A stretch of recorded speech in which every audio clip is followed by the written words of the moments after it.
रहे न पाई जब प्यार हो लड़का जे होई बड़ी परिवार हो। हम का करियो गौवा घरवा के लोगवा सब ताना मारे हो। पापा जी के हेड तो हम ही बानी भारे हो। जिंदगी भटरब तोहर भर पाई। अच्छा जिंदगी भटरब तोहर भर पाई। तो सुन लो हमके दुल्हन बना लो ना तो दोसर लेके जाई। ई जवानिया के मजा कोनो दोसर उठाई। हमरा पीछे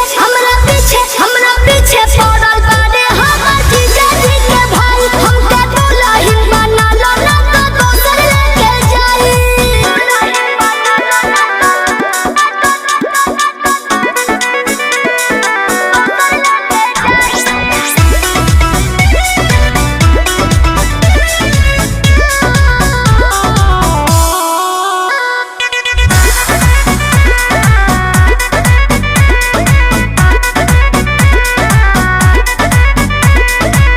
बारू ना लई